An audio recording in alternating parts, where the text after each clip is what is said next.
Think about the last time you heard a song you'd never heard before, and it actually stopped you. Not background noise, not something that played while you were doing something else. A song that made you look up, turn up the volume, and think, what is this? For a lot of us, that feeling is becoming rare. And not because music got worse. There's a line that keeps showing up in the data, age 33. Around that point, most people's music discovery slows down dramatically. The playlists stop growing. The artists stay familiar. And somewhere along the way, we quietly stop looking. This isn't just nostalgia. This isn't taste. This is something happening in your brain, in your schedule, and in the way music is wired into who you are. We're going to look at what the data actually shows, and then go deeper into why your brain does this and what it means.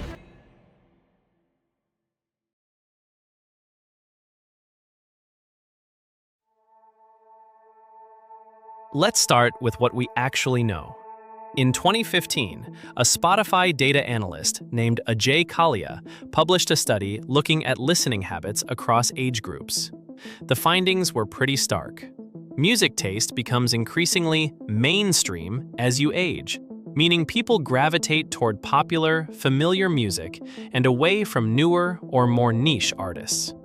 The drop-off starts in your mid-20s and becomes significant by your early 30s.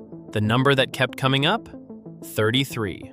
Around the same time, the New York Times ran a piece using Spotify data that showed something similar. The songs most people consider their personal favorites were disproportionately released when they were teenagers or young adults. Not just slightly overrepresented, heavily overrepresented. The music you heard between 13 and 25 doesn't just feel meaningful, it statistically dominates your all-time favorites list. So, what's happening at 33 specifically? A few things converge at once. First, there's the time factor. By your early 30s, most people are deep into careers, relationships, maybe parenting. The average amount of leisure time drops significantly, and music discovery, real discovery, not just letting an algorithm feed you, takes effort. It takes listens. It takes sitting with something unfamiliar long enough for it to click. When your mental bandwidth is stretched, that's often the first thing to go. Second, there's passive versus active listening. When you're 17 and have 3 hours after school and nothing urgent, you might go down a rabbit hole. You follow a thread from one artist to the next. By 33, music often becomes a backdrop, something that plays while you cook, commute, or work. And background music defaults to the familiar. You're not choosing it consciously anymore. You're just reaching for what's comfortable. Third, and this is interesting, the sheer volume of new music being released has exploded.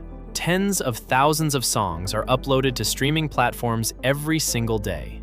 The abundance that was supposed to make discovery easier has made it more overwhelming. When everything is available, the path of least resistance is always the playlist you already know. What you're left with is a kind of taste freeze.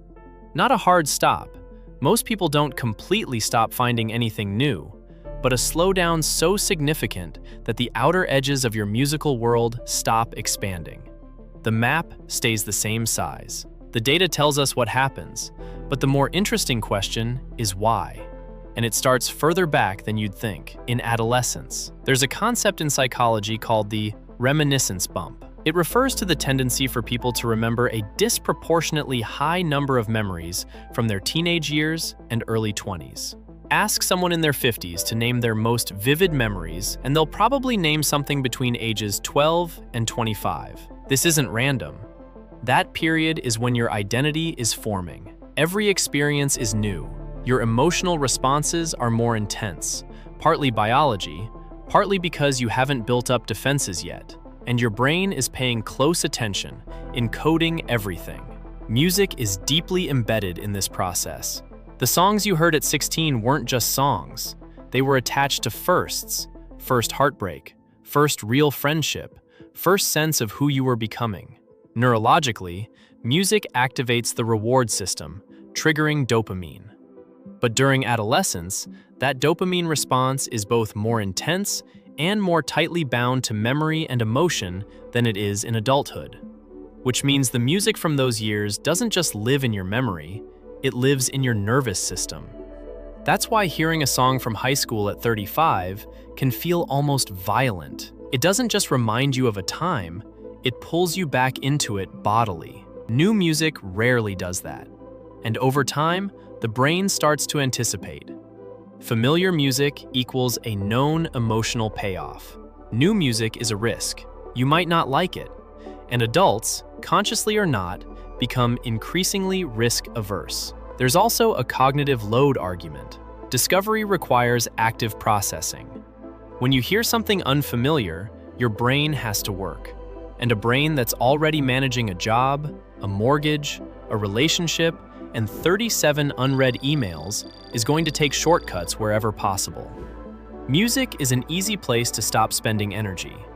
But all that said, perhaps the most underrated factor is identity protection. By your 30s, music has become part of how you define yourself. The bands you love, the genres you claim, they're deeply tied to your sense of who you are. And new music, especially music that feels culturally distant or generationally foreign, doesn't just sound different, it can feel like a challenge to that identity. Like a suggestion that the version of you that got built around a certain sound might be outdated. Most people don't frame it that way consciously. They just say, I don't really like new music. But underneath it, there's often something quieter, a preference for the self that already exists. None of this is weakness, it's deeply human. The brain optimizes, it economizes, it protects.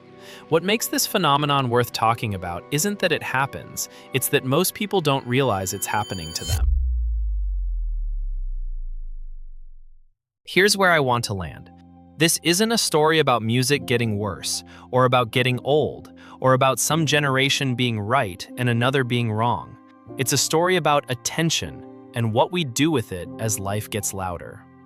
The taste freeze isn't inevitable. Some people break out of it. They do it by being deliberate. Collaborative playlists with people who hear differently than they do. Actively seeking out live music in unfamiliar spaces. Giving an album 3 full listens before deciding how they feel about it. Small things, but they work because they're intentional. Knowing why this happens gives you something. Not a cure, just a window. Because the version of you that stopped dead in your tracks over a song, that version didn't disappear. It just got quiet. It's still capable of being surprised. The question is whether you're still willing to let that happen.